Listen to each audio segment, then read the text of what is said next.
Assalamu alaikum. I am S.M. Habibur Rahman, inventor of ACER method spoken English. Today I am going to teach you a very important topic of root level English and their letter, alphabet, word and sentence. So, not talking too much, let's go to board. এখানে আজ আমরা আলোচনা করব letter, alphabet, word আর sentence নিয়ে।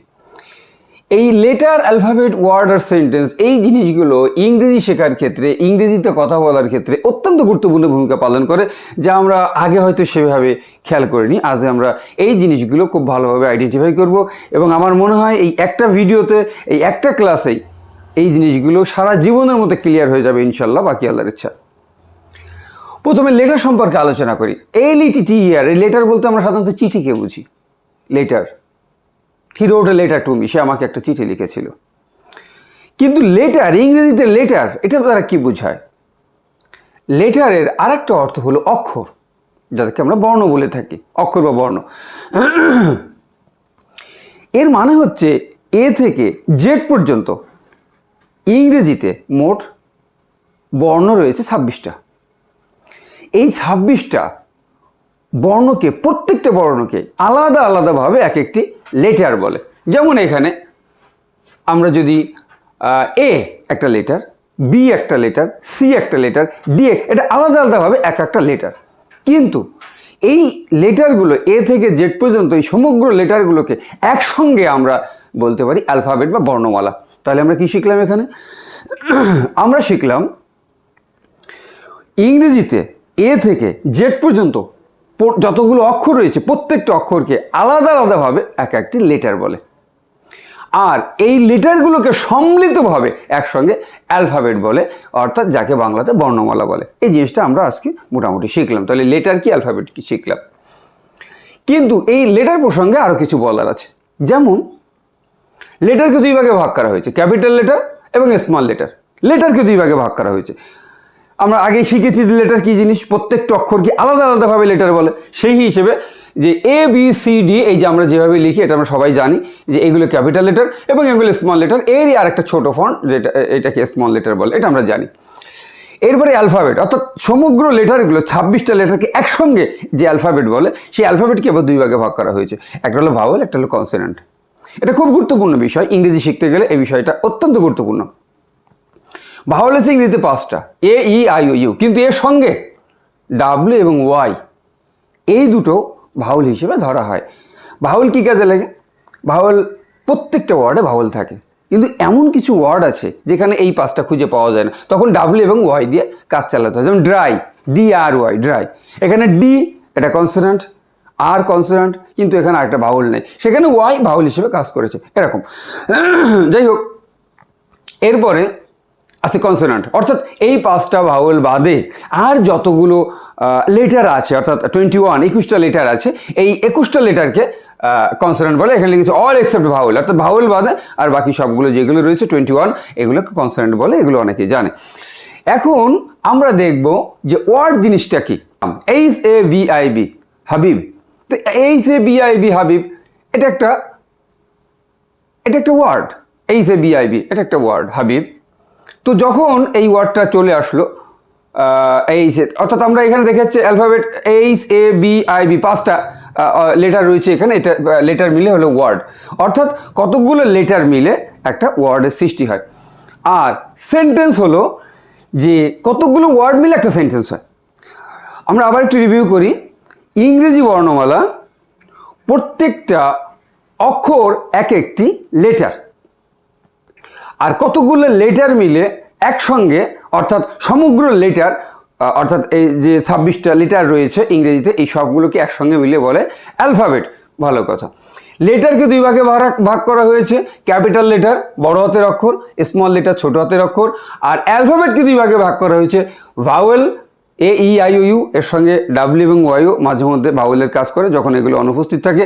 আর বাকি যে 5টা vowel বাদে আর বাকি যে 21টা লেটার রয়েছে, এগুলোকে কনসোনেন্ট বলে। আর কতগুলো লেটার মিলে একটা ওয়ার্ড তৈরি করে, আর কতগুলো ওয়ার্ড মিলে একটা সেন্টেন্স তৈরি হয়। তাহলে সেন্টেন্সের সঙ্গে আমরা কি পেলাম? কতগুলো ওয়ার্ড মিলে একটা সেন্টেন্স। বেসিক সংজ্ঞা, এর অবশ্য এলাবোরেট সংজ্ঞা আছে সেন্টেন্সের, সেই বিষয় নিয়ে আমরা পরে আলোচনা করব।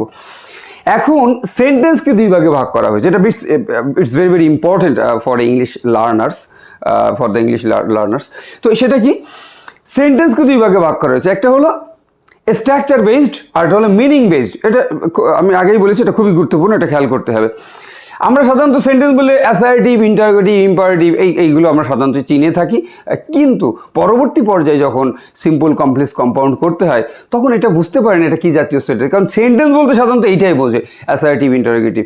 এইটা সাধারণত আমরা ভুল করে থাকি বা গ্রামারে সেভাবে ক্লিয়ার করে দেওয়া থাকে না, যার ফলে এই সমস্যাগুলো তৈরি হয়। এখানে ক্লিয়ার করা আছে, সেটা হলো সেন্টেন্স বা বাক্য, এটাকে গঠন অনুযায়ী তিন ভাগে ভাগ করা হয়েছে। গঠন অনুযায়ী, অ্যাকর্ডিং টু স্ট্রাকচার, যে স্ট্রাকচার বেসড, গঠন অনুযায়ী তিন ভাগে ভাগ করা হয়েছে। একটা হলো সিম্পল, একটা কমপ্লেক্স, একটা কম্পাউন্ড, সাধারণ বাক্য, জটিল বাক্য, যৌগিক বাক্য।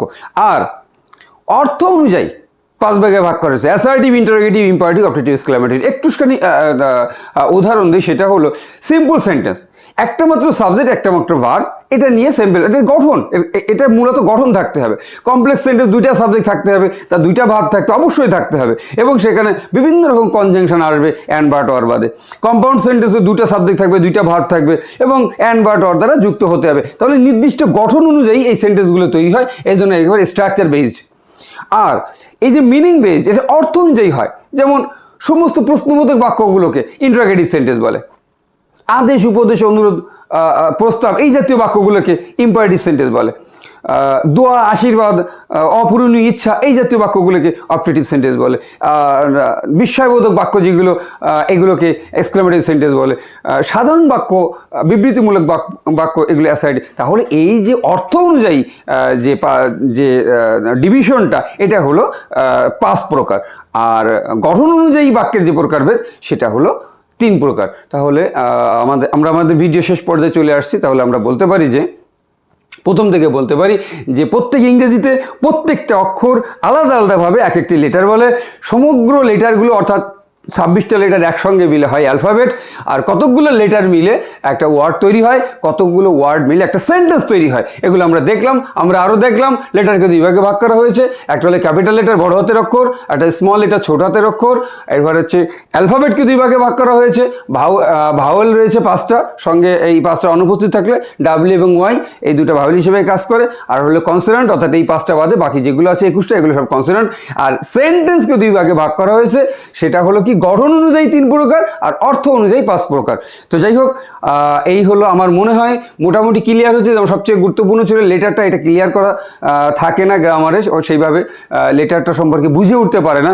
আর সেন্টেন্সটা এটাও বুঝে উঠতে পারে না যে 5 প্রকার কীভাবে হলো, 3 প্রকার কীভাবে হলো, এটা বুঝে উঠতে পারে না। আর এইগুলো মোটামুটি বোঝা যায়।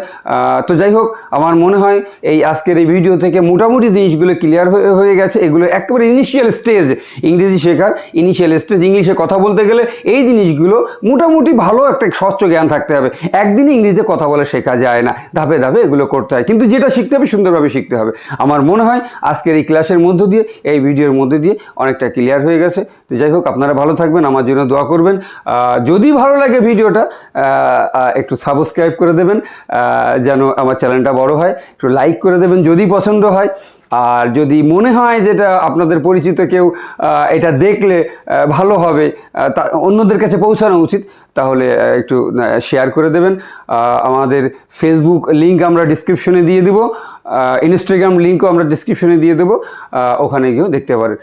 তো আজকের মতো এখানেই, ধন্যবাদ, সবাই ভালো থাকবেন। আসসালামু আলাইকুম।